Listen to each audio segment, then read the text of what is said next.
अस्सलाम वालेकुम एवरीवन। आज हमारा पहला लेक्चर रहेगा क्लास 11 थर्मोडायनेमिक्स के ऊपर। तो चलिए हम बिना वक्त ज़ाया करे हम अपना लेक्चर स्टार्ट करते हैं। तो पहले हमारे पास आता है मीनिंग ऑफ थर्मोडायनेमिक्स क्या होता है, मतलब थर्मोडायनेमिक्स का मतलब क्या होता है। थर्मोडायनेमिक्स हम ऐसा बोल सकते हैं, थर्मोडायनेमिक्स एक फील्ड होती है जो कंसर्न करती है with the study of interconversion of heat, work and various other kinds of energies के साथ। मतलब कि थर्मोडायनेमिक्स ऐसी एक फील्ड होती है फिजिक्स की जो कि स्टडी करती है, अब हम जो कि स्टडी करती है कन्वर्जन ऑफ हीट की कन्वर्जन, हीट की कन्वर्जन सिस्टम और सराउंडिंग में, या फिर वर्क का कन्वर्जन किसी एक स्टेट से दूसरी स्टेट में। तो इसको हम बोलते हैं थर्मोडायनेमिक्स। ये थर्मोडायनेमिक्स होती है शॉर्ट में एक फील्ड जो कंसर्न करती है, जो कि पढ़ाई कर, जो कि हमें समझाती है कि हीट या फिर वर्क या फिर किसी और एनर्जी का इंटर कन्वर्जन कैसे होता है बाकी स्टेट्स में एक हिसाब से। ठीक। तो थर्मोडायनेमिक्स में पहला टॉपिक, अगर पहले हम देखेंगे थर्मोडायनेमिक्स का मीनिंग हम निकालेंगे तो वो है थर्मोडायनेमिक्स में आता है पहले कि थर्मो अलग वर्ड, थर्मो मतलब कि हीट, डायनेमिक्स मतलब स्टडी ऑफ मोशन। तो हीट की स्टडी ऑफ मोशन को हम कहेंगे थर्मोडायनेमिक्स। फिर आता है हमारे पास दूसरा टॉपिक थर्मोडायनेमिक सिस्टम। तो थर्मोडायनेमिक सिस्टम होता है कि assembly of a very large number of particles having a certain value of pressure, volume and temperature is called thermodynamics. ये आप पढ़ तो खुद भी सकते हैं, तो मैं आपको ये समझाता हूँ इन शॉर्ट में कि एक असेंबली होती है ये बहुत लार्ज नंबर ऑफ पार्टिकल्स की, मतलब कि बहुत लार्ज एक असेंबली होगी, मतलब एक ग्रुप होगा बहुत सारे लार्ज नंबर ऑफ पार्टिकल्स का, जिनका अपना एक सर्टन वैल्यू होगा, जिनका अपना एक सर्टन प्रेशर का वैल्यू होगा, जिनका सर्टन अपना एक वैल्यू वॉल्यूम का होगा, जिनका हम सर्टन वैल्यू उनका टेम्परेचर का होगा, जो कि हम कैलकुलेट कर सकते हैं। जो कि हमें पता है कि ये पार्टिकल है, एक असेंबली के अंदर ये एक पार्टिकल है, इसके पास अपना एक टेम्परेचर का वैल्यू है, इसके पास अपना एक प्रेशर का वैल्यू, इसके पास अपना एक वॉल्यूम का वैल्यू है, जो कि हम कैलकुलेट कर सकते हैं। उस assembly of a very large number of particles को ही हम बोलेंगे थर्मोडायनेमिक सिस्टम।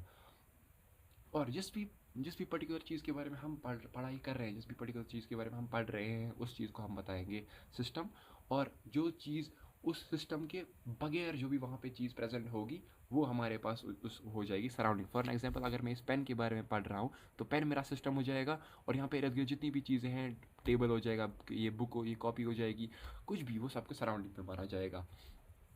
तो फिर आता है हमारे पास टाइप्स ऑफ सिस्टम में पहला सिस्टम का टाइप आता है हमारे पास ओपन सिस्टम। ओपन सिस्टम एक ऐसा सिस्टम होता है जिसके अंदर, मतलब ऐसा सिस्टम जिस सिस्टम से मैटर भी एक्सचेंज हो सकता है और एनर्जी भी एक्सचेंज हो सकती है। कि मतलब फॉर एग्जांपल, अगर आप एक चाय का कप या फिर कॉफ़ी का कप एक आप रखते हैं, सीधे हम एक जगह पे रखते हैं, वो आप उस आपने वो गर्म कर रखा है, आप अभी आप पी नहीं रहे, आप यहाँ से फ़ोन चला रहे हो, तो आपने वो रखा है साइड में।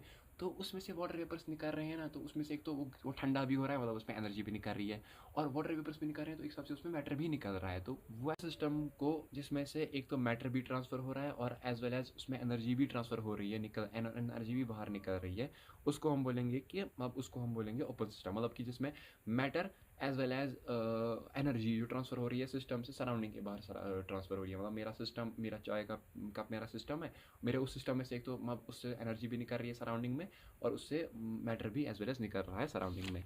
ठीक। फिर हमारे पास दूसरा टॉपिक आता है यहाँ पे, फिर आता है हमारे पास दूसरा टाइप आता है हमारे पास इसी टाइप्स ऑफ सिस्टम के पास हमारा दूसरा सिस्टम आता है क्लोज सिस्टम। क्लोज सिस्टम एक ऐसा सिस्टम होता है कि जिसके अंदर सिस्टम ऐसा होता है कि जिसके अंदर एक्सचेंज तो एनर्जी का तो एक्सचेंज होगा, ऑब्वियसली उसके अंदर एनर्जी का एक्सचेंज तो होगा, लेकिन उसमें मैटर का एक्सचेंज नहीं होगा सिस्टम और सराउंडिंग के बीच में।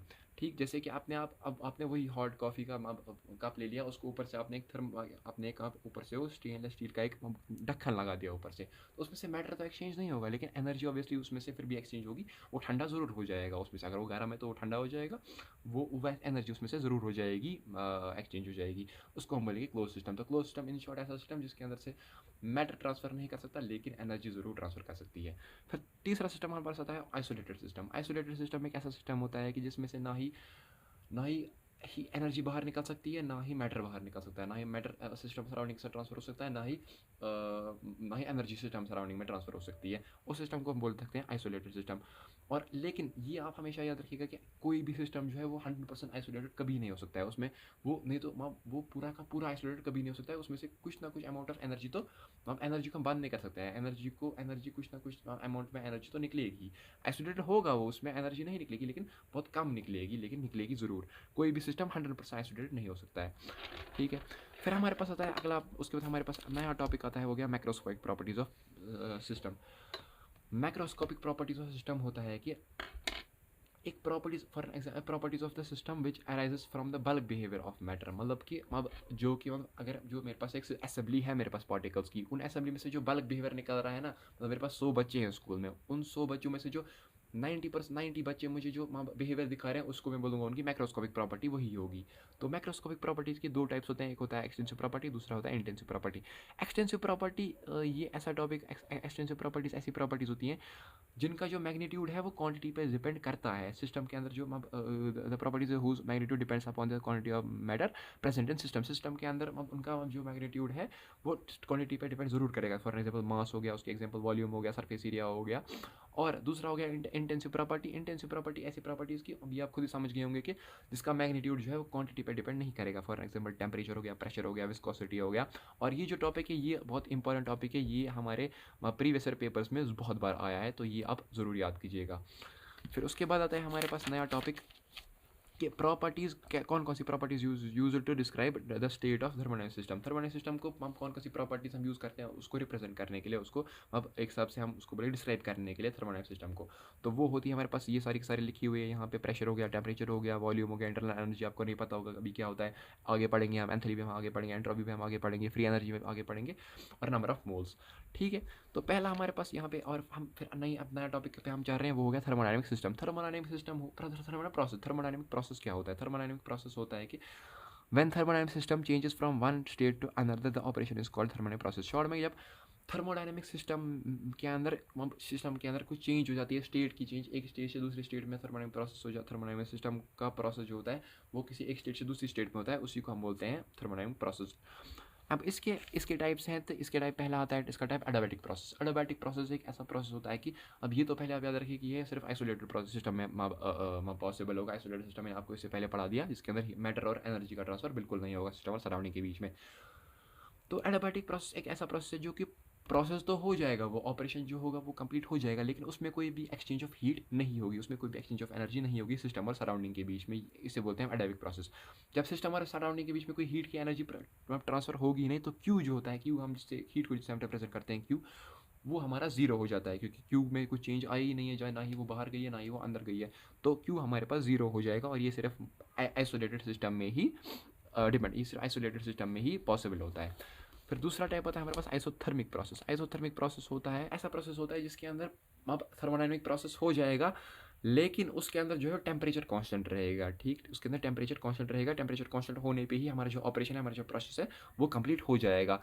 और इसके एग्जांपल है मेल्टिंग ऑफ आइस या फिर बॉइलिंग ऑफ वाटर। और आप इसको ऐसे भी याद रख सकते हैं कि इसका जो एक इंपॉर्टेंट पॉइंट ये है कि आप ये हमेशा के लिए याद रखिएगा कि आपको आगे भी फिजिक्स में बहुत ज़्यादा काम आने वाला है, कि जब भी कभी स्टेट चेंज होती है, जैसे मेल्टिंग ऑफ आइस है, इसमें स्टेट चेंज हो रही है, बॉइलिंग ऑफ वाटर है, इसमें स्टेट चेंज हो रही है, जब भी कभी स्टेट चेंज होती है उस टाइम पे हमेशा टेम्परेचर कांस्टेंट ही रहता है, उस टाइम पे टेम्परेचर कभी भी बदलता नहीं है।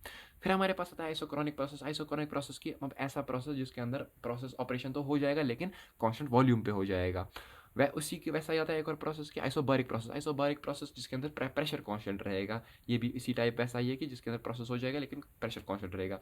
रिवर्सिबल प्रोसेस एक ऐसा प्रोसेस होता है जिसके अंदर कि हमने जिस डायरेक्शन में, जिस पाथ पे हमने कोई रिएक्शन की है, उसी पाथ से हम उसको वापस लेके आ जाएंगे, उसको हम बोलेंगे रिवर्सिबल प्रोसेस। लेकिन वो सिर्फ तब पॉसिबल है जबकि हम स्मॉल चेंजेस करेंगे। जब आपने कुछ बहुत बड़ी चेंज कर दी है, उसको अब हम वापस रिवर्स नहीं कर सकते हैं, तो ऑब्वियसली उसमें रिवर्सिबल प्रोसेस कंप्लीट नहीं हो सकता है। तो जब हम स्मॉल चेंजेस करेंगे किसी प्रोसेस के अंदर, उसको उसी रिएक्शन की पाथ से वापस लेके आ जाएंगे, उसको हम बोलेंगे रिवर्सिबल प्रोसेस। और इरिवर्सिबल प्रोसेस तो आपको डेफिनेशन पढ़ के पता लगी होगी कि इरिवर्सिबल प्रोसेस ऐसा प्रोसेस होता है जिसको हम रिवर्स नहीं कर सकते हैं ऑब्वियसली। साइक्लिक प्रोसेस होता है। फिर साइक्लिक प्रोसेस होता है कि ऐसा प्रोसेस जो कि अंडरगो करता है, जो कि बहुत सारे डिफरेंट प्रोसेस से बहुत सारे डिफरेंट प्रोसेस के थ्रू निकलता है, लेकिन एंड पे वो अपने इनिशियल पॉइंट पे ही वापस आता है, जहाँ से वो स्टार्ट हुआ वहीं पे वो वापस आ जाएगा। उसके अंदर डेल्टा यू जो होता है, डेल्टा यू हम आगे पढ़ेंगे, इंटरनल एनर्जी चेंज, मतलब उसके अंदर जो एनर्जी चेंज हो जाती है, इंटरनल एनर्जी चेंज होती है, वो जीरो होती है। तो आप ऐसे याद रखिए, साइक्लिक प्रोसेस ऐसा प्रोसेस होता है जिसके अंदर अब जो प्रोसेस बहुत सारे डिफरेंट टाइप्स से प्रोसेस से गुजरा हो, लेकिन वो एंड पे अपने इनिशियल पॉइंट पे ही वापस आ जाए, लौट जाए। ठीक, अब आप यहाँ पे एक और चीज़ देख सकते हैं, वो हो गया हमारे पास डिफरेंस। अगर मैं बताऊंगा आपको रिवर्सिबल प्रोसेस और साइक्लिक प्रोसेस में, साइक्लिक प्रोसेस मतलब कि आपने ए से बी गए, आपने रिएक्शन ए से बी की, सेम पाथ पे आप वापस चले गए।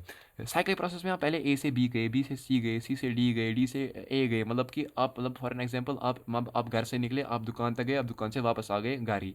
लेकिन अब आप दुकान से गए, आप घर से आप दुकान गए, दुकान से पहले आप दोस्त के घर गए, दोस्त से आप गर्लफ्रेंड के घर गए, गर्लफ्रेंड के घर से आप वापस अपने घर आ गए, वो गया साइक्लिक प्रोसेस। पहुंचे तो आप अपने इनिशियल पॉइंट पे ही, ठीक, वो हो गया साइक्लिक प्रोसेस। फिर आता है हमारे पास इंटरनल एनर्जी। इंटरनल एनर्जी क्या होता है? इंटरनल एनर्जी होता है कि इसको आप एज एन शॉर्ट ऐसे याद रख सकते हैं कि sum of all forms of energy, मतलब हर किसी में एक पार्टिकल के अंदर, एक मॉलिक्यूल के अंदर, एक एटम के अंदर जिस भी टाइप की एनर्जी है ना, उन सब एनर्जी का सम करके जो एनर्जी आती है उसको बोलते हैं इंटरनल एनर्जी। फॉर एग्जांपल मेरे के अंदर कोई पार्टिकल होगा, मेरे पार्टिकल के अंदर काइनेटिक एनर्जी भी होगी, वो मूवमेंट दिखा रहा है, वो उसके बाद पोटेंशियल एनर्जी भी होगी, बहुत सारी अदर टाइप्स ऑफ एनर्जी भी होंगी, उन सब का सम जब मैं करूँगा मुझे आ जाएगी इंटरनल एनर्जी, ठीक है। तो इंटरनल एनर्जी आप शॉर्ट में ऐसे याद रख सकते हैं कि इंटरनल एनर्जी होता है the sum of all forms of energies, the sum of all forms of energies present in an atom और molecule is called as internal energy. बहुत सिंपल। लेकिन आप ये याद रखिएगा कि इंटरनल एनर्जी को हम कभी भी कैलकुलेट नहीं कर सकते हैं कि कितनी इंटरनल एनर्जी किसी पार्टिकल किसी इंसान के अंदर, किसी पार्टिकल के अंदर कितनी इंटरनल एनर्जी बराबर है, वो हम कभी मेजर नहीं कर सकते। लेकिन चेंज कितनी हुई है वो मैं ज़रूर कर सकता हूँ कैलकुलेट। फॉर एग्जाम्पल कि मैं आपको बताऊँगा कि अब मेरे पास मैं देखूँगा कि फॉर एग्जाम्पल मेरा दोस्त है कोई, मेरे पास मुझे नहीं पता उसके पास कितने पैसे हैं। तो अब उसके पास जितने पैसे हैं उसको फॉर एग्जांपल मैं कुछ भी नाम देता हूँ, उसके पास फॉर एग्जांपल एक्स पैसे हैं, तो एक्स पैसे हैं, मुझे पता है उसके पास एक्स पैसे, मुझे नहीं पता है उसका वैल्यू एक्स का वैल्यू क्या है। अब मैं उसको दे दूंगा 10 रुपये, तो अब उस हिसाब से उसके पास कितने पैसे आ गए, x+10 हो जाएगा वो। अगर मैं उससे ले लूँगा 10 रुपये, वो x-10 हो जाएगा। तो इस हिसाब से मैं अब चेंज तो कैलकुलेट कर सकता हूँ, लेकिन कितना अमाउंट एग्जैक्ट में वो मैं कैलकुलेट नहीं कर सकता हूँ। तो इसलिए हम निकालते हैं, और इसको हम इंटरनल एनर्जी को हम यू से रिप्रेजेंट करते हैं, ठीक। तो इंटरनल एनर्जी को हम बता सकते हैं डेल्टा यू होता है वो, डेल्टा यू मतलब कि delta U is equal to U B minus U A. For example देखो हम बताएंगे कि U A and U B हम रखेंगे किसी इंटरनल एनर्जी, किसी ए और बी सिस्टम की हम रखेंगे इंटरनल एनर्जी, और then the difference between the internal energies. अब इन दोनों की डिफरेंस जो होगी वो हो जाएगी इन दोनों को माइनस करके, डिफरेंस तो माइनस करके निकलती है ना, तो U A minus U B हमारे पास आ जाएगा टोटल इंटरनल एनर्जी कितनी हो गई है, टोटल इंटरनल एनर्जी के अंदर चेंज कितनी हो गई है, वो हो गया हमारे पास इंटरनल, हो गया हमारे पास इंटरनल एनर्जी का चेंज कैसे निकालते हैं, ठीक। और इसको हम एस आई यूनिट इसकी होती है जूल पर मोल, जूल पर मोल की एस आई यूनिट होती है, ये आप याद रखिएगा।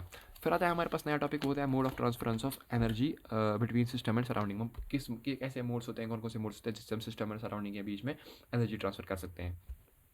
तो वो होते हैं दो टाइप्स ऑफ के, दो मोड्स होते हैं जो मेन मोड्स होते हैं, एक होता है हीट, दूसरा होता है वर्क।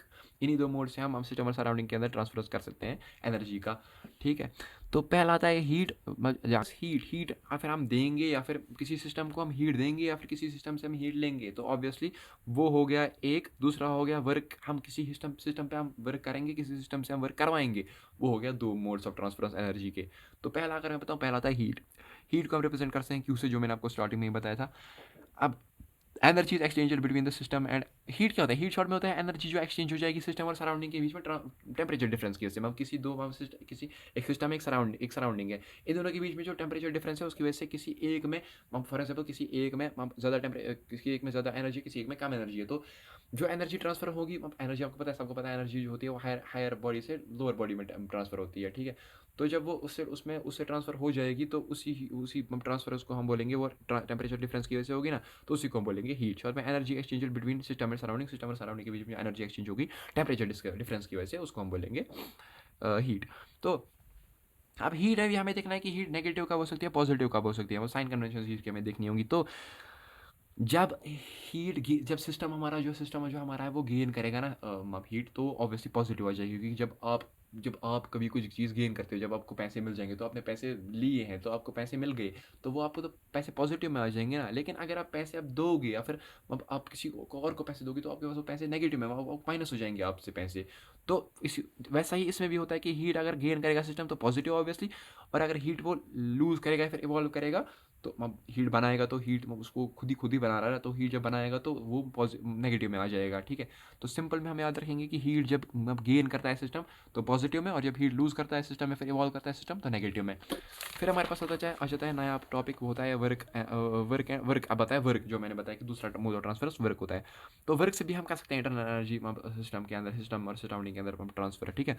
तो इसके भी दो केस होते हैं ऑब्वियसली, इसके साइन कन्वेंशन के हिसाब से इसके दो केस होते हैं। तो जब सिस्टम के ऊपर हमने कुछ वर्क किया, मैंने सिस्टम के ऊपर कुछ वर्क किया तो सिस्टम के अंदर जो वर्क हो जाएगा वो पॉजिटिव हो जाएगा। जब सिस्टम ने कुछ वर्क किया तो सिस्टम के अंदर से कुछ अब ऑब्वियसली कुछ हम चीज़ें तो एनर्जी वगैरह निकली होंगी तो वो ऑब्वियसली वो नेगेटिव में चला जाएगा। इसलिए जब हम उस पर करते हैं वर्क तो वो पॉजिटिव हो जाता है, और जब वो जब निकाल कर कुछ खुद ही जब वो वर्क करता है तो वो नेगेटिव में जाता है। ठीक, अब जब हमने बताया कि इसको हम मोड ऑफ ट्रांसफर एनर्जी का हम दिखा सकते हैं किससे, वर्क से, और दिखा सकते हैं हीट से। तो इसका फॉर्मूला बनता है कि delta U is equal to इंटरएनर्जेटिकल चेंज अगर निकाली होगी वो होता है डब्ल्यू प्लस क्यू के बराबर।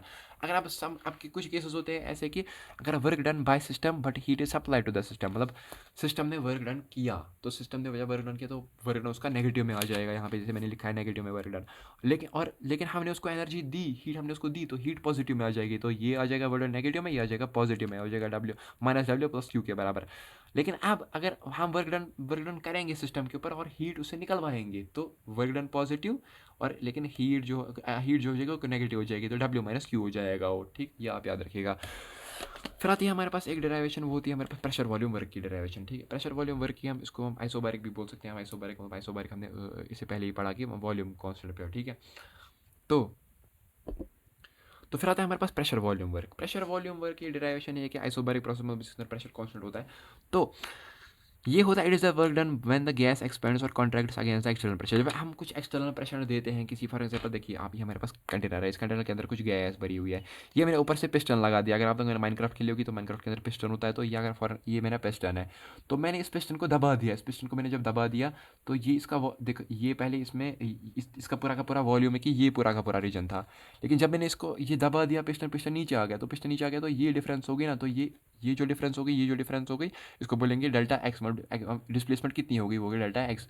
और वॉल्यूम भी चेंज आ गया ना, वॉल्यूम पे पहले यहाँ तक था, अब वॉल्यूम यहाँ से, अब यहाँ से लेकर यहाँ तक वॉल्यूम आ गया, तो डेल्टा वी के बराबर हो जाएगा वो। ठीक है, तो प्रेशर वॉल्यूम वर्क ये बोलता है कि जब वर्क डन, जब कभी भी ऐसा वर्क डन, जब कभी जो गैस है वो एक्सपेंड या कॉन्ट्रैक्ट करेगी एक्सटर्नल प्रेशर की वजह से, जब शॉर्ट में ऐसा आप समझिए कि it is a work done, ये वर्क डन होता है। प्रेशर वॉल्यूम वर्क एक वर्क डन होता है जब भी कभी भी गैस एक्सपेंड या फिर कॉन्ट्रैक्ट करेगी एक्सटर्नल प्रेशर की वजह से, जब गैस कॉन्ट्रैक्ट या फिर एक्सपेंड करेगी उसको बोलते हैं, उस वर्क डन को बोलते हैं प्रेशर वॉल्यूम वर्क।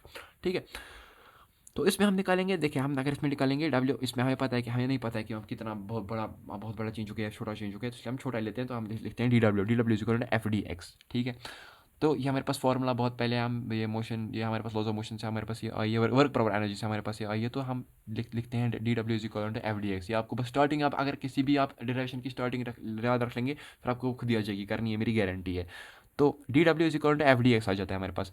अब इसको मैं डी डब्ल्यू को, डेल्टा भी चेंज होता है, ये डी भी चेंज होता है, डेल्टा भी चेंज होता है, तो इसको मैं डेल्टा लिख दूंगा। ठीक है, तो इसको मैं डेल्टा लिखूंगा, delta W is equal to F delta X के बराबर। ठीक है, तो हमें पता है कि प्रेशर जो होता है, प्रेशर की फॉर्मूला हमें पता होती है, pressure is equal to force upon area होता है वो। तो अगर मैं एरिया को यहाँ भेज दूंगा तो force is equal to pressure into में एरिया आ जाएगा। तो अगर मैं इस फोर्स के बदले यही लिख दूंगा, प्रेशर इंटू में एरिया लिख दूंगा, और इस ए को अगर मैं इसके साथ डाल दूंगा वो हो जाएगा प्रेशर ए डेल्टा एक्स के बराबर। और ये आप हमेशा याद रखेंगे कि ए डेल्टा एक्स जो होता है वो होता है एरिया इंटू में चेंज इन डिस्प्लेसमेंट, वो हमारे पास होता है बराबर वॉल्यूम के। ठीक है, तो वो आ जाएगा मेरे पास delta W is equal to P, जब इसके अंदर चेंज हो तो ऑब्वियसली इसके साथ भी चेंज हो जाएगा ना, क्योंकि ये तो एक चेंज दिखा रहा है, तो वो हो जाएगा हमारे पास पी, तो वो हम delta W equal to P A delta X के बराबर, तो वो आ जाएगा मेरे पास, वो हमें वॉल्यूम देता है, ए डेल्टा एक्स मेरे पास वॉल्यूम आता है, तो हम लिख देंगे इसको delta W equal to P delta V के बराबर। पी डेल्टा वी जब आ गया तो वो आ जाएगा डेल्टा डब्ल्यू, तो W is equal to P delta V के बराबर आ गया वो। यह फार्मूला, ये बहुत ज़्यादा इंपॉर्टेंट फार्मूला है, ये आप याद रखेंगे। ठीक है, और ये आप हमेशा याद रखेंगे जब प्रेशर हमने प्रेशर दिया है, मतलब हमने प्रेशर बढ़ाया है, तो प्रेशर जब बढ़ाते हैं तो ये आप याद रखेंगे कि वॉल्यूम कम हो जाता है, तो वॉल्यूम जब कम हो जाएगा तो यहाँ पे माइनस साइन आएगा ना, तो वही माइनस साइन मैंने आगे डाल दिया, क्योंकि प्रेशर जब हम एक्सटर्नल प्रेशर दिया तो वॉल्यूम कम हो जाता है। यहाँ पे लिखा हुआ है कि प्रेशर जब मैं दूंगा तो वॉल्यूम जो है वो कम हो जाएगा, तो वॉल्यूम जब कम हो जाएगा तो वॉल्यूम नेगेटिव हो जाएगा ना, तो वही नेगेटिव का साइन मैंने यहाँ डाल दिया, इसलिए आ जाएगा अगर मैं प्रेशर एक्सटर्नल दूंगा तो एक्सटर्नल प्रेशर के टाइम ये माइनस में जाएगा, ये फॉर्मूला माइनस में आ जाती है। ठीक है, फिर हमारे पास आता है नया टॉपिक, वो होता है हमारे पास, ये हमारे पास एक डेरिवेशन आती है, ये इसके हम एग्जाम में आने के चांसेस में आई वुड से 50-50 है। अब ये पूरा कंफर्म नहीं होगी एग्जाम में आ सकती है कि नहीं, क्योंकि जिस चीज़ से हम डेरिवेशन कर सकते हैं वो चीज़ हमारे सिलेबस से ख़त्म हो चुकी है, तो फिर भी मैं आपको ये पढ़ाऊँगा, क्योंकि हम चांसेस हम रिस्क नहीं ले सकते हैं। ठीक है, तो हमें निकालना है work done bye isothermal process. Isothermal process ऐसा प्रोसेस होता है जिसके अंदर टेम्परेचर कांस्टेंट होता है। टेम्परेचर कांस्टेंट वाले प्रोसेस में वर्क डन क्या होता है वो हमें निकालना है। तो हमें पता है कि आइडियल गैस इक्वेशन, ये आइडियल गैस इक्वेशन ये आपको आगे पढ़ना होगा। आइडियल गैस इक्वेशन यही मैं इसकी बात कर रहा था कि ये हमारे चैप्टर से हम पूरा डिलीट हो चुका है या फिर हम नहीं भी हो सकता है, ये अटका हुआ है एक हिसाब से आप मानिए। तो फ्रॉम आइडियल गैस इक्वेशन अगर है, आइडियल गैस इक्वेशन हमारे पास होती है पी वी इज इक्वल, ये आपको याद करना है एक हिसाब से, P V is equal to N R T. P V is equal to N R T में पी प्रेशर हो गया, पी प्रेशर हो गया, वी वॉल्यूम हो गया, एन मतलब नंबर ऑफ मोल्स, और मतलब यूनिवर्सल गैस कांस्टेंट, टी मतलब टेम्परेचर।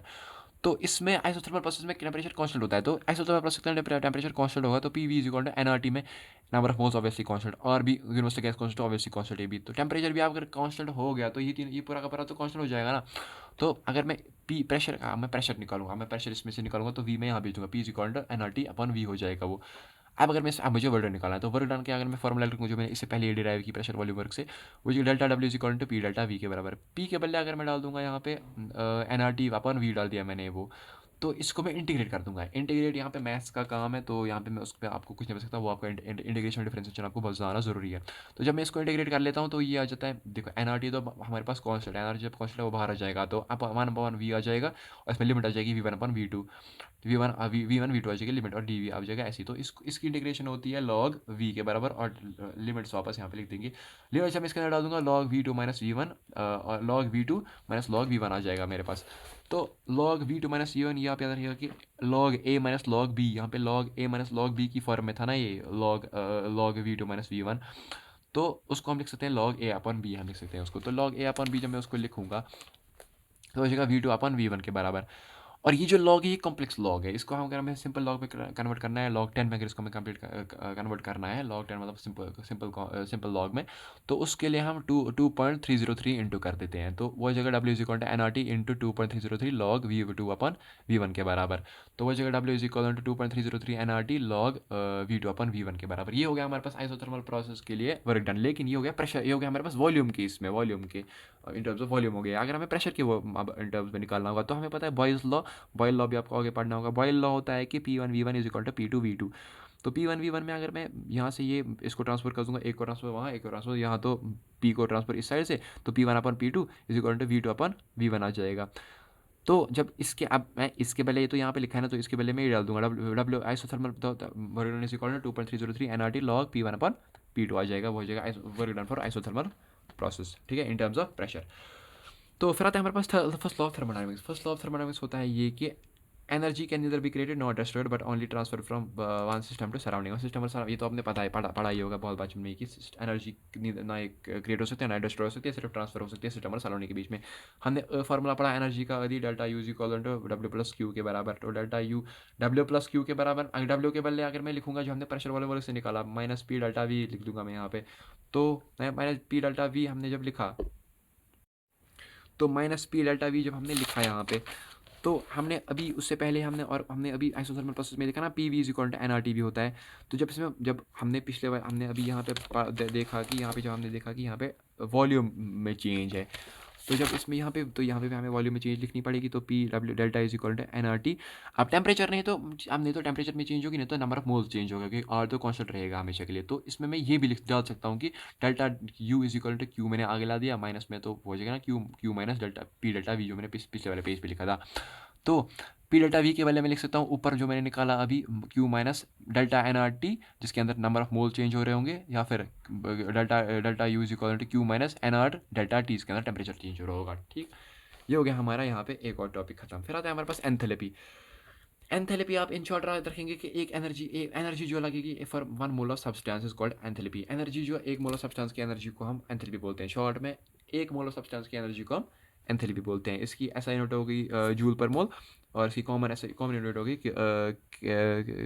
किलो जूल पर मोल। ठीक है, फिर आता है हमारे पास इसी के अंदर हमारे पास आते हैं इसी के हम टाइप्स एक हिसाब से आप मान लीजिए कि स्टैंडर्ड एंथैल्पी रिएक्शन होता है। स्टैंडर्ड एंथैल्पी रिएक्शन मतलब कि standard enthalpy reaction is the enthalpy change for a reaction when all participating substance. Short में कि एंथैल्पी चेंज किसी भी रिएक्शन के अंदर एंथैल्पी चेंज कितनी होगी, जबकि उसके सारे के सारे रिएक्शन के अंदर जो पार्टिकल्स है ना, रिएक्टेंट पार्टिकल जो सारे के सारे हैं ना, वो सारे के सारे अपने एस टी पी पे है। एस टी पी मतलब स्टैंडर्ड पे है, मतलब स्टैंडर्ड मतलब कि मतलब वो अपने मतलब एक सबसे हमारे स्टेबल लेवल पे है। स्टैंडर्ड मतलब एस टी पी वही होता है कि स्टेबल लेवल पे आपने है, ठीक है, ना ही कम किया ना ही बढ़ाया, जो मेन वैल्यू होती है उस पर है वो सारे के सारे। तो स्टैंडर्ड वैल्यूज पे जब सारे के सारे रिएक्टेड्स होंगे उसके अंदर जो एंथैल्पी चेंज होगी उसको बोलेंगे स्टैंडर्ड एंथैल्पी ऑफ रिएक्शंस।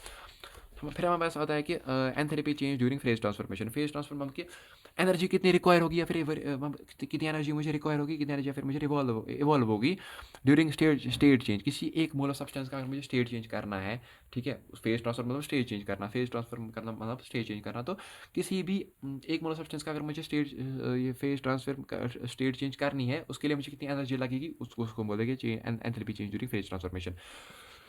फिर हमारे पास स्टैंडर्ड एंथैल्पी ऑफ फॉर्मेशन की, मतलब कितनी एनर्जी मुझे रिक्वायर होगी एक मोल ऑफ सब्सटेंस प्रिपेयर करने के लिए बेसिक एलिमेंट्स से बना के। जैसे उसमें स्टैंडर्ड है ना, वैसे वही ये भी स्टैंडर्ड एलिमेंट से मुझे स्टैंडर्ड एलिमेंट से अगर मुझे कोई एक मोल ऑफ सब्सटेंस बनाना है, प्रिपेयर करना है, फॉर्म करना है, तो मुझे कितनी एनर्जी लगेगी, वो हो गया स्टैंडर्ड एंथैल्पी ऑफ फॉर्मेशन। ठीक है, उसके एग्जाम्पल मैंने नीचे देख के रखी है। और इसमें लास्ट का आता है थर्मोकेमिकल इक्वेशन। थर्मोकेमिकल इक्वेशन की मतलब ये सिंपल है कि कोई भी इक्वेशन होगी, कोई भी रिएक्शन होगी, उसके अंदर एंथैल्पी चेंज लिखी होगी। मतलब फॉर एग्जांपल ये मेरे पास यहाँ पे एक रिएक्शन लिखी हुई है नीचे कि H2 + 1/2 O2 is equal to H2O देता है। और यहाँ पे मैंने साइड में लिखा है कि एंथैल्पी चेंज कितनी हुई है, एंथैल्पी चेंज कितनी हुई है, जिसके अंदर एंथैल्पी चेंज लिखा होगा वो थर्मोकेमिकल इक्वेशन में आ जाएगी। ठीक है, ये हो गया ये एक और टॉपिक। फिर आता है हमारे पास एक और टॉपिक होता है हेस लॉ ऑफ कांस्टेंट हीट का समेशन। मतलब कि हेस लॉ क्या है? हेस लॉ बहुत सिंपल है कि net enthalpy change for a process depends only on initial and final state of reaction and totally. Short में ये आप ये खुद भी पढ़ सकते हैं आपकी, मैं आपको सिंपल समझाऊंगा कि जो नेट एंथैल्पी चेंज होगी, फॉर एग्जांपल मैं ये मैंने प्रोसेस है, फॉर एग्जांपल मेरा ये प्रोसेस है ए, और जब मैं गया ए से बी तक, इसमें ये हो गई डेल्टा H0 हो गई मेरे पास, डेल्टा H0 हो गई मेरे पास इसमें। अगर इसको मेरे पास H0 फॉर एग्जांपल इसमें H0 हो गई ये।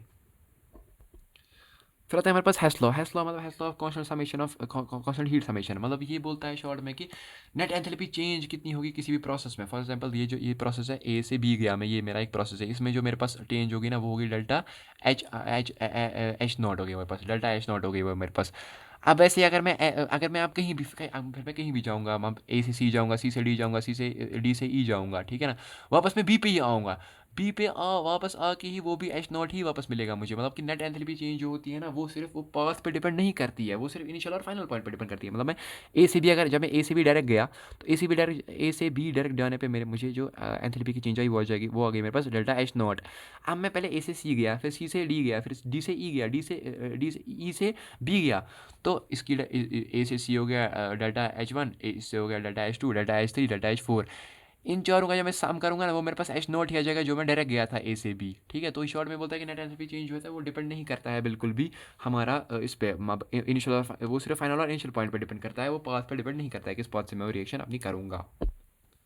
फिर आता है हमारे पास नया topic thermal equilibrium. Thermal equilibrium मतलब कि इस थर्मल इक्विलिब्रियम मतलब कि एक सबसे अब इक्वल स्टेट हम एक सबसे अटेन करना। तो इस इक्वल स्टेट को अटेन करने के लिए अब जो हीट होती है, हीट ट्रेवल करती है from body at higher temperature to body at lower temperature. मतलब शॉर्ट में आपको समझ आ गया होगा कि हीट ट्रैवल करेगी, वो करेगी फ्रॉम बॉडी जिसका हाई टेम्परेचर होगा से करेगी वो ट्रैवल बॉडी जिसका लोअर टेम्परेचर होगा तक। तो वो होता है थर्मल इक्विलिब्रियम। अब आता है थर्मल इक्विलिब्रियम के बाद हमारे पास ज़ेरोथ लॉ ऑफ थर्मोडायनामिक्स। ये भी बहुत ज़्यादा इंपॉर्टेंट है, लेकिन ये बहुत ज़्यादा सिंपल भी है।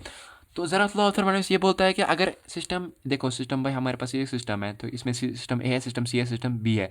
सिस्टम ए और सिस्टम के बीच में लगी है एडियाबैटिक वॉल। एडियाबैटिक वॉल मतलब इसके अंदर एनर्जी वगैरह कुछ भी ट्रांसफर नहीं हो सकती एक दूसरे के साथ, और टेम्परेचर कुछ भी नहीं, और हीट वगैरह कुछ भी नहीं हो सकती है ट्रांसफर। ठीक है, और सिस्टम ए और सिस्टम सी और सिस्टम बी इनके बीच में लगी है डायथर्मल वॉल, जिसके अंदर हीट एनर्जी वगैरह ट्रांसफर हो सकती है।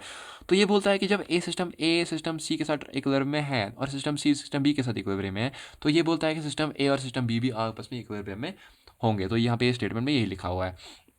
फिर आता है हमारे पास second law of thermodynamics. Second law of thermodynamics बोलता है कि no process is possible which is having efficiency of 100%। मतलब कि, या फिर ऐसे हम बोल सकते हैं इसको कि no process can convert all the input energy into useful work. मतलब कि ये बोल रहा है कि कोई भी ऐसा प्रोसेस नहीं है जिसके अंदर हमारे पास जो इनपुट एनर्जी है, जो एनर्जी मैं देना चाहता हूँ, वो एनर्जी बराबर 100% वो यूजफुल वर्क में लगेगी। मतलब वो एनर्जी बाकी जगह पर डिस्ट्रीब्यूट हो सकती है, क्योंकि अगर आप पंखा चलाएंगे ना, आपका पंखा चलाएगा ना, तो पंखे के लिए जो चलाने के लिए एनर्जी लगती है ना, वो एनर्जी भी सिर्फ पंखे की हवा देने में नहीं लगती है, वो बहुत सारे अदर इसके अंदर स्पेयर पार्ट्स होते हैं, उनमें भी वो एनर्जी यूज़ हो जाती है, जिसकी वजह से वो जिसकी वजह से यही लॉ बोलता है कि कोई भी प्रोसेस पॉसिबल नहीं है जिसके अंदर 100% एफिशिएंसी हो जाएगी। ठीक है, अब इसी जो मैंने आपको इतना इसी में समझाया, ये इसी पे अब दो बंदों ने अपनी स्टेटमेंट दे दी है। अब थोड़ा रफ करके इसको ये आपको याद करनी पड़ेगी, इसके अलावा कुछ क्योंकि आप किसी की स्टेटमेंट में हम चेंज भी नहीं कर सकते हैं। ठीक है, तो ये इन दोनों बंदों ने बताया, पहला था कैल्विन प्लैंक और दूसरा था क्लॉसियस की स्टेटमेंट, ठीक है। तो कैल्विन प्लैंक बोलता है no process is possible whose sole result is the absorption of heat from a reservoir and the complete conversion of heat into work.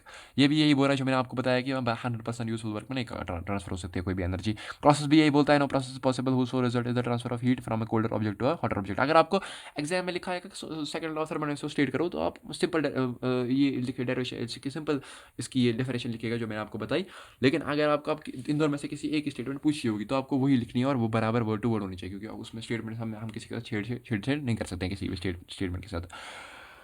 फिर आता है हमारे पास एंट्रोपी। एंट्रोपी में थोड़ा सा यहाँ पे मैस हो गया है, इसके लिए आप मुझे माफ़ कीजिएगा। लेकिन एंट्रोपी होता है कि एंट्रोपी शॉर्ट में एंट्रोपी को हम ऐसे रिप्रेजेंट करते हैं, और डिग्री इसको हम बोलते हैं degree of randomness of particles of A system. मतलब कि कितना रैंडम आप किसी भी सिस्टम के अंदर जो पार्टिकल्स है ना उनका कैसा रैंडम मोशन है, मतलब वो किस रैंडम मोशन में आप एक सबसे मतलब वाइब्रेट, या फिर मैं बोलूँगा किस रैंडम मोशन में वो कैसा मोशन दिखा रहे हैं, ठीक है ना। कितना रैंडम उनका मोशन है, मतलब वो किस degree of randomness of particle, मतलब कि रैंडम मोशन कितना है उनका, ठीक है। कोई भी सिस्टम कितने रैंडमली ये कर रहा है, अरेंज्ड है, कोई भी सिस्टम कितने रैंडमली अरेंज्ड है, या फिर किसी भी सिस्टम के अंदर उसकी डिग्री ऑफ रैंडमनेस क्या है किसी पार्टिकल की मूव करने की, उसका रैंडम मोशन कितना है, उसको हम बोलते हैं एंट्रोपी, ठीक है। एंट्रोपी की फॉर्मूला पे याद कीजिएगा, delta S is equal to heat upon temperature हो जाता है, ठीक है। ऐसा यूनिट इसकी हो जाएगी जूल पर केल्विन, जनरल यूनिट हो जाएगी किलो जूल पर केल्विन, ठीक है।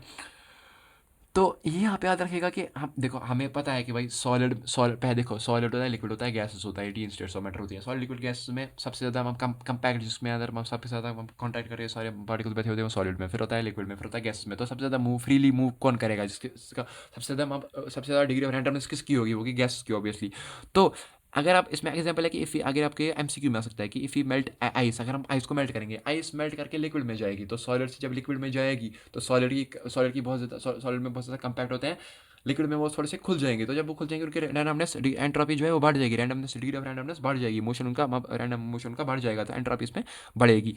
वैसे ही हमारे पास होता है कि बॉइलिंग ऑफ वाटर की उसमें हम वाटर जो है लिक्विड से हम गैस बना रहे हैं, गैस में तो और ही ज़्यादा डायनामिक्स होगी, तो इसमें बढ़ जाएगी। Formation of H2O using H2, मतलब कि हम गैसेस से मिलकर एक लिक्विड बना रहे हैं, वाटर बना रहे हैं ना, तो हम गैसेस से मिलाकर एक लिक्विड बना रहे हैं, तो उसमें ऑब्वियसली घटेगी, क्योंकि गैसेस से लिक्विड में जाने के बाद ऑब्वियसली उसमें कंपैक्टनेस थोड़ी ज़्यादा बढ़ जाएगी, ठीक है। फिर आता है हमारे पास liquid crystallizes into a solid. Liquid जब सॉलिड बनेगा ऑब्वियसली उसमें भी डिक्रीज हो जाएगी। Temperature of crystalline solid from 0 kelvin, इससे भी इंक्रीज हो जाएगी। और H2, ये भी आप याद रखिएगा कि H2 गैस से जब 2H गैस बनेगा ना, तो इसमें भी इंक्रीज हो जाएगी, ठीक है। ये भी एग्जाम में पूछा जा सकता है। फिर आता है हमारे पास एक और टॉपिक होता है Gibbs free energy. Gibbs free energy होता है कि in short Gibbs free energy को मैं ऐसे बोल सकता हूँ कि गिब्स फ्री एनर्जी होता है कि मतलब एनर्जी ऑफ ए, पहले तो इसको हम जी से रिप्रेजेंट करते हैं, energy of A system which can be converted in the form of useful work is called free energy. मतलब शॉर्ट में कि अब उस एनर्जी को जिसको मैं यूजफुल वर्क में कर सकता हूँ कन्वर्ट, उसको मैं बोलूँगा गिब्स फ्री एनर्जी। मतलब कि जिस एनर्जी को मैं अपने यूजफुल वर्क में कन्वर्ट कर सकता हूँ, कि मैं 100% एनर्जी है, 100 में से मैं 60% को कन्वर्ट कर सकता हूँ अपने यूजफुल वर्क के अंदर, तो उस एनर्जी को मैं बोलूँगा, 60% एनर्जी को मैं बोलूँगा गिब्स फ्री एनर्जी, ठीक है ना। गिब्स फ्री एनर्जी का जो फॉर्मूला होता है वो होता है delta G is equal to delta H minus delta H S. Delta H क्या होता है, total energy. Delta H S क्या होता है कि एनर्जी जो मैं यूज़ नहीं कर सकता हूँ, तो एनर्जी जो मेरे पास टोटल है उसमें से जो मैं एनर्जी यूज़ नहीं कर सकता हूँ, उसको अगर मैं सब्ट्रैक्ट कर दूंगा, टोटल एनर्जी में से मैं जो यूज़ नहीं कर सकता हूँ सब्ट्रैक्ट कर दूंगा, वो तो मुझे देगा ना कि मैं कौन सी एनर्जी यूज़ कर सकता हूँ, वो हो जाएगी डेल्टा, वो हो जाएगी मेरे पास इसके बराबर, डेल्टा जी के बराबर, ठीक है ना। और जो हम यूज़ नहीं कर सकते उसको मैं एंट्रोपी के फॉर्म में बोलते हैं ना। तो एंट्रोपी का फॉर्मूला क्या था, delta S is equal to delta H S upon T. तो इसके बदले में अगर मैं टी को यहाँ डाल दूंगा, वो हो जाएगा डेल्टा एच एस के बदले हो जाएगा टी डेल्टा एस, तो एच एस के बदले टी डेल्टा एस हो जाएगा। तो delta G is equal to delta H minus T delta S के बराबर, ठीक है। फिर इसका एक और फॉर्मूला आता है delta G is equal to -2.303 R T log K C. इसमें क्या है, के सी हमारे पास इसमें इक्विलिब्रियम का कांस्टेंट है, और तो हमें पता है गैस कांस्टेंट है।